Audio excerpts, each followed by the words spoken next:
저는 내과 전문의였습니다. 대학병원에서 15년째 근무하며 수많은 환자를 진료해왔죠. 매일 진단서를 쓰고 병명을 판정하고 예후를 설명하는 것이 제 일이었어요. 김 선생님, 환자들이 제일 믿고 따르는 의사예요. 간호사들이 자주 하던 말이더군요. 정확한 진단으로 유명했습니다. 실수한 적이 거의 없었고 환자에게 솔직하게 말하는 걸 원칙으로 삼았죠. 희망을 주는 것보다 현실을 직시하게 하는 게 진짜 의사의 역할이라고 믿었어요. 42세의 나는 성공한 의사였습니다. 강남의 작은 빌딩을 소유했고 아내는 약사였으며 두 아들은 외고와 과고에 다녔죠. 건강도 완벽했어요. 매년 종합검진에서 이상 소견이 나온 적이 없었습니다. 그해 봄, 이상한 증상이 시작됐어요. 피로감이 가시지 않았습니다. 처음엔 과로라고 생각했죠. 한 달에 20일 이상 당직을 서고 있었으니까요. 하지만 한 달이 지나도 나아지지 않더군요. 어느 날 아침 거울을 보다가 깜짝 놀랐습니다. 눈 아래가 노랗게 변해 있었어요. 황달. 의사인 내가 모를 리 없었죠. 간이나 담도계통에 문제가 생긴 겁니다. 과로로 간이 좀 나빠졌나 보네. 쉬면 괜찮아지겠지. 하지만 일주일 후 몸무게가 5kg이나 빠졌어요. 식욕도 없었고 복부에 묵직한 통증이 느껴졌습니다. 동료 의사에게 부탁해서 CT를 찍었죠. 영상을 보는 순간 숨이 멎었습니다. 췌장 머리 부분에 3cm 크기의 종괴가 보였어요. 주변 림프절도 커져 있었습니다. 의사인 나는 즉시 알았죠. 췌장암. 조직 검사 결과가 나왔습니다. 췌장 선암종 3기. 이미 주변 조직으로 전이가 시작된 상태였어요. 수술이 불가능했습니다. 김 교수님, 제가 어떻게... 종양내과 과장이 말을 잇지 못했습니다. 그는 내 대학 후배였죠. 나는 그의 어깨를 두드렸어요. 괜찮아. 의사니까 다 알아. 솔직하게 말해줘. 그는 한참을 망설이다가 입을 열었습니다. 항암 치료를 해도 1년이 힘들 것 같습니다. 췌장암은 교수님도 아시다시피 말을 끝맺지 못하더군요. 알고 있었습니다. 췌장암 3기의 5년 생존율은 10% 미만. 대부분 1년을 넘기지 못하죠. 내가 수없이 환자들에게 설명했던 그 통계가 이제 나의 이야기가 된 겁니다. 집으로 돌아가는 차 안에서 나는 핸들을 잡은 채 멍하니 앉아 있었습니다. 15년 동안 수천 명의 환자에게 진단을 내렸던 내가 이제는 환자가 됐어요. 그것도 가장 예후가 나쁜 암으로 말이죠. 아내에게 말해야 했습니다. 아이들에게도요. 하지만 입이 떨어지지 않았어요. 집 앞에 도착해서도 1시간 넘게 차에 앉아 있었습니다. 여보, 뭐가 문제예요? 아내가 차 창문을 두드렸습니다. 나는 겨우 입을 열었어요. 췌장암이야. 3기. 아내의 얼굴이 하얗게 변했습니다. 약사인 그녀도 그게 무슨 의미인지 알았죠. 다음 날부터 항암 치료가 시작됐습니다. 폴피리녹스 요법. 독한 약이었어요. 일주일도 안 돼서 머리카락이 빠지기 시작했습니다. 구토가 멈추지 않았고 온몸이 쑤시고 아팠죠. 교수님, 조금만 참으세요. 다음 주에 CT 다시 찍어봅시다. 후배의 격려에도 희망을 품을 수 없었습니다. 의사로서 나는 알았어요. 췌장암은 항암 치료에 잘 반응하지 않는다는 걸. 통계가 그렇게 말하고 있었죠. 2개월 후 추적 CT 결과가 나왔습니다. 종괴는 오히려 4cm로 커졌고 간으로 전이가 확인됐어요. 사기로 진행된 겁니다. 내 차트를 펼쳐놓고 오래 들여다봤습니다. 진단명, 병기, 치료 경과, 예후. 내가 수없이 작성했던 바로 그 형식의 차트예요. 하지만 이번엔 환자 이름이 김도현이었습니다. 차트 마지막 페이지에 후배가 적은 소견이 있었습니다. 항암 치료 반응 불량, 전이 진행, 추가 치료 효과 기대 어려움, 완화 치료 고려. 이건 의학 용어로 쓴 사형 선고였죠. 병원을 그만뒀습니다. 더 이상 의사로 일할 수 없었어요. 항암제 부작용으로 손이 떨렸고 집중력이 떨어졌으며 무엇보다 환자를 볼 자신이 없었습니다. 어떻게 환자에게 희망을 줄 수 있겠습니까? 나 자신에게도 희망이 없는데 말이죠. 3개월째 몸무게가 20kg 가까이 빠졌습니다. 거울을 볼 때마다 낯선 사람이 보였어요. 볼이 푹 꺼지고 눈은 움푹 들어갔으며 피부는 누렇게 떴습니다. 통증이 심해졌습니다. 모르핀을 써도 가라앉지 않았어요. 밤마다 고통 속에서 뒤척였습니다. 의사로서 나는 알았죠. 이제 시간이 얼마 남지 않았다는 것을. 어느 날 밤 고통이 너무 심해서 잠을 이룰 수 없었습니다. 거실로 나와 소파에 앉았어요. 책장에 꽂힌 의학 서적들이 보였습니다. 췌장 질환의 진단과 치료, 종양학 개론, 완화 의료 지침서. 그 책들을 하나씩 꺼내 바닥에 던졌습니다. 15년 동안 신봉했던 의학 지식이 이제는 내 죽음을 확인하는 증거일 뿐이었죠. 왜 나야? 울음이 터졌습니다. 42년을 살면서 가장 크게 울었어요. 죽는 게 무섭지 않았습니다. 의사니까 죽음이 뭔지 알았죠. 무서운 건 가족을 남겨두고 가야 한다는 것이었습니다. 아내가 거실로 내려왔습니다. 바닥에 흩어진 책들과 울고 있는 나를 보더니 조용히 내 옆에 앉았어요. 한동안 아무 말도 하지 않았습니다. 여보, 교회 한번 가볼까요? 아내가 조심스럽게 말했습니다. 나는 코웃음을 쳤어요. 교회가 암을 고쳐줘? 기도가 항암제보다 낫다는 거야? 아내는 아무 말도 하지 않았습니다. 그저 내 등을 쓰다듬어 줄 뿐이었죠. 며칠 후 장모님이 우리 집에 오셨습니다. 그분은 40년 된 신실한 크리스천이었어요.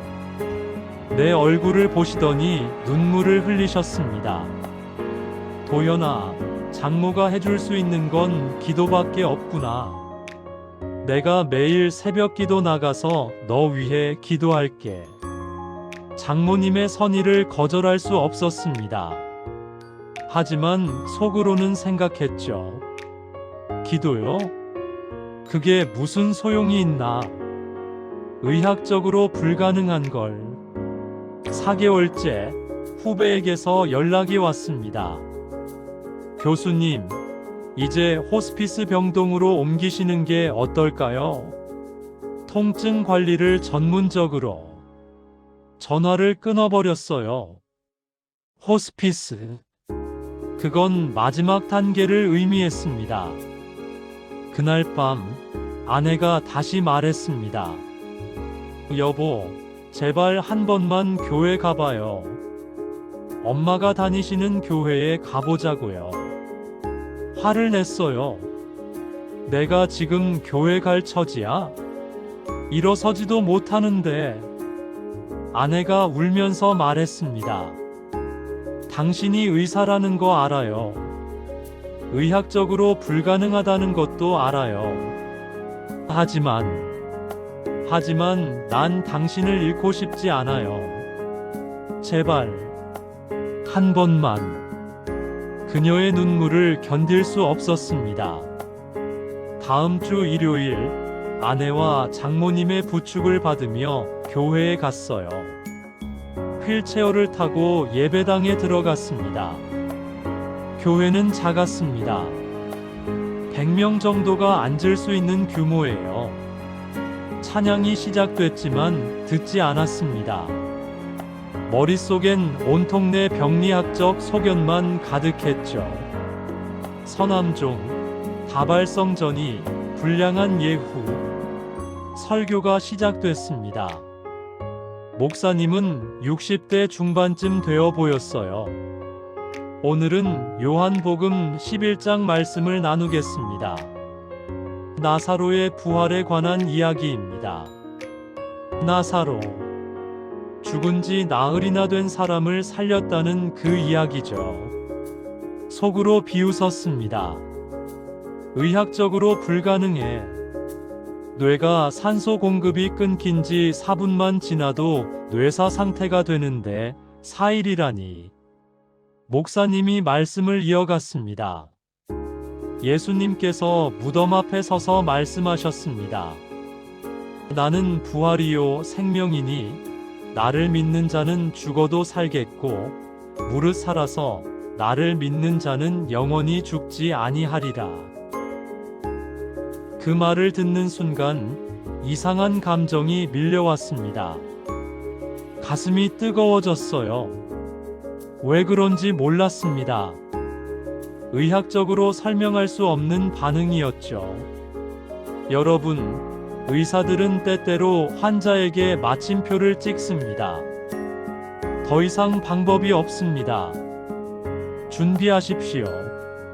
하지만 하나님은 그 마침표를 쉼표로 바꾸실 수 있는 분입니다. 잠시 쉬어 가십시오. 이제 새로운 이야기가 시작됩니다.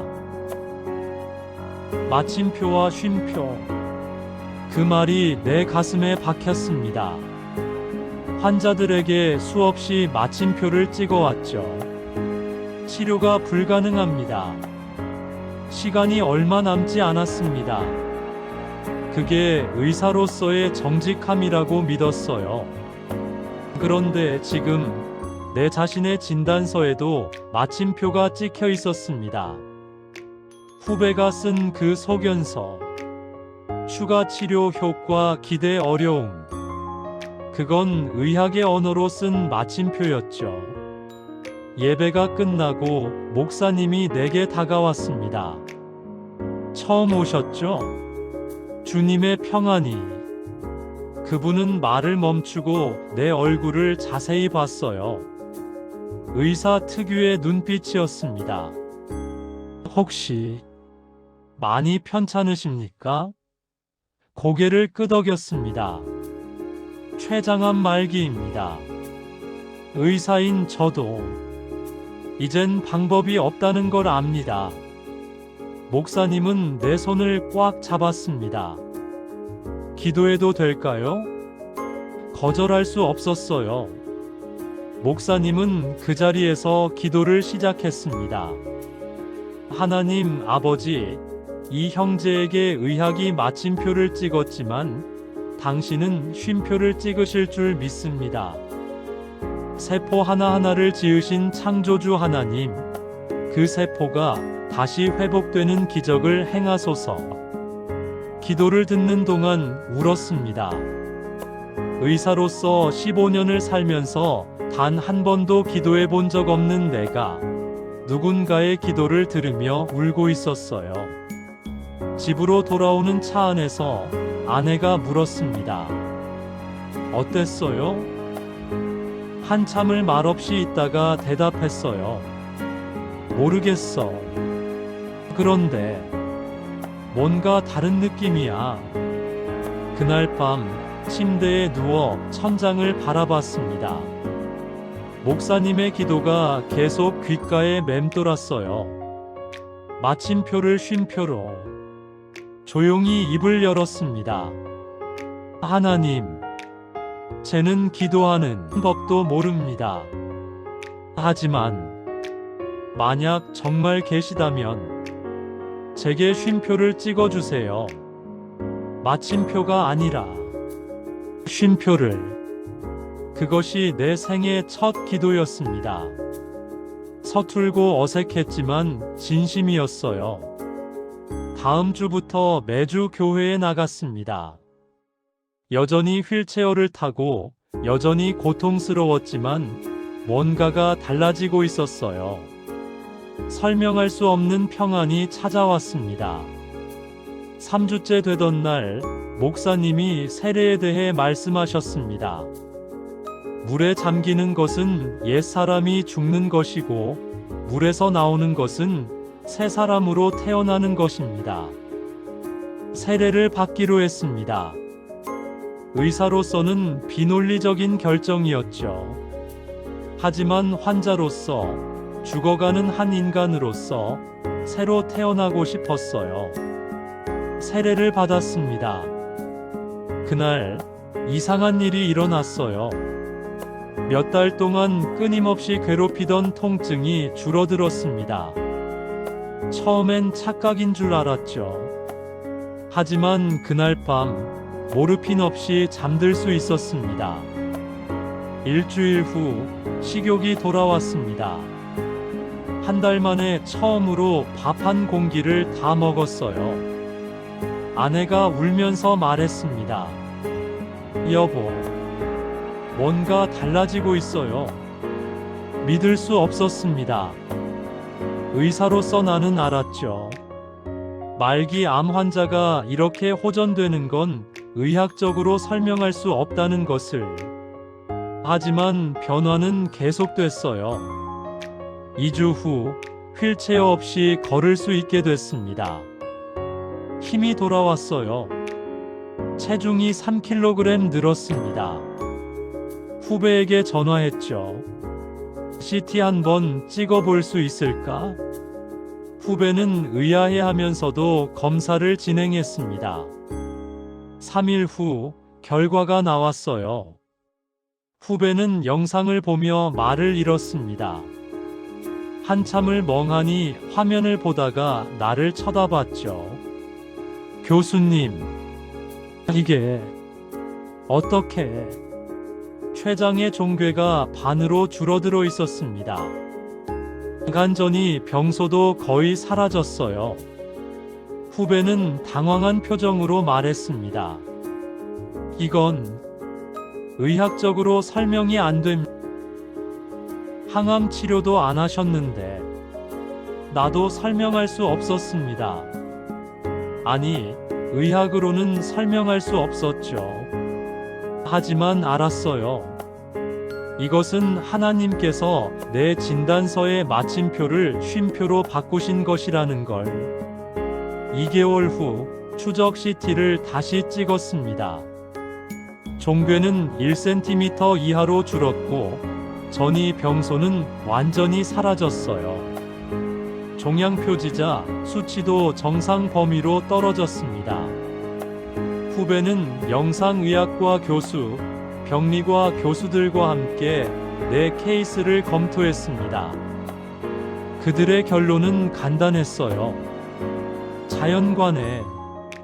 원인 불명. 의학이 인정하는 한계였죠. 하지만 나는 원인을 알았어요. 이것은 기적이었습니다. 내가 평생 부정하고 살았던 그 기적. 6개월 후 병원으로 복귀했습니다. 하지만 예전의 내가 아니었어요. 환자를 대하는 태도가 완전히 달라졌습니다. 말기 암 환자가 왔습니다. 예전의 나라면 정확한 예후를 설명하며 마침표를 찍었을 거예요. 하지만 이제는 달랐습니다. 상태가 좋지 않은 건 사실입니다. 하지만 의학이 전부는 아닙니다. 저도 의학적으로는 지금 이 자리에 없어야 하는 사람입니다. 환자들에게 내 이야기를 했습니다. 췌장암 말기 진단을 받았던 것, 의사로서 포기했던 것, 그리고 하나님을 만난 것을요. 제 진단서에는 마침표가 찍혀 있었습니다. 하지만 하나님은 그걸 쉼표로 바꾸셨습니다. 당신의 진단서도 마찬가지일 수 있습니다. 어떤 환자들은 울었습니다. 어떤 환자들은 교회에 가기 시작했죠. 나는 그들 모두를 위해 기도했어요. 의사로서가 아니라 같은 환자였던 사람으로서. 1년이 지났습니다. 완전관의 상태가 유지됐어요. 정기 검진에서도 재발 소견이 없었습니다. 의학적으로는 기적이었죠. 통계적으로 있을 수 없는 일이었습니다. 병원에 신앙과 치유 상담실을 만들었습니다. 말기 환자들을 위한 공간이었어요. 의학적 치료와 함께 영적 돌봄도 제공하는 곳이죠. 김 교수님, 이게 정말 효과가 있나요? 동료 의사들이 물었습니다. 대답했어요. 의학적으로 증명할 수는 없습니다. 하지만 저는 살아있는 증거입니다. 그리고 지난 1년 동안 이곳을 거쳐간 환자 중 15명이 예상보다 훨씬 오래 살고 있습니다. 2년이 지난 지금 여전히 건강합니다. 암 재발 없이 정상적인 삶을 살고 있어요. 매일 아침 병원에 출근하고 환자들을 진료하고 저녁에는 교회에서 암 환우 모임을 인도하죠. 얼마 전 한 후배 의사가 내게 물었습니다. 교수님, 정말 기도가 암을 치료한다고 믿으세요? 잠시 생각하다가 대답했어요. 기도가 모든 암을 치료한다고 말할 순 없어. 하지만 기도가 마침표를 쉼표로 바꿀 수 있다는 건 확실해. 적어도 내게는 그랬으니까. 이제 압니다. 의학은 강력하지만 전능하지 않다는 것을요. 통계는 정확하지만 절대적이지 않다는 것을. 진단서가 마침표를 찍어도 하나님은 쉼표를 찍으실 수 있다는 것을. 어제도 한 말기 암 환자가 내게 물었습니다. 선생님, 저도 살 수 있을까요? 그의 손을 잡고 말했어요. 의학적으로는 어렵습니다. 솔직히 말하면 통계상으로도 힘들죠. 하지만 당신의 이야기가 여기서 끝나는지 아닌지는 의사인 제가 결정하는 게 아닙니다. 하나님이 결정하십니다. 그는 울면서 물었습니다. 어떻게 하면 되나요? 미소 지으며 대답했어요. 기도하십시오. 마침표를 쉼표로 바꿔달라고. 내 진단서에는 분명히 마침표가 찍혀 있었습니다. 추가 치료 효과 기대 어려움. 그건 의학이 할 수 있는 마지막 말이었죠. 하지만 하나님은 그 마침표를 지우고 쉼표를 찍으셨어요. 잠시 쉬어가거라. 너의 이야기는 아직 끝나지 않았다. 이제 새로운 장이 시작된다. 당신도 지금 진단서를 손에 쥐고 계십니까? 의사가 찍은 마침표를 보며 절망하고 계신가요? 통계와 예후에 갇혀 포기하고 계십니까? 포기하지 마십시오. 의학이 마침표를 찍어도 하나님은 쉼표를 찍으실 수 있습니다. 저는 그 살아있는 증거예요. 이 채널을 통해 더 많은 기적의 간증을 들으시길 바랍니다. 구독과 좋아요로 이 소망의 이야기가 더 많은 아픈 분들께 전해지길 소망해요. 당신의 진단서에도 쉼표가 찍히기를, 새로운 이야기가 시작되기를 주님의 이름으로 축복합니다. 아멘.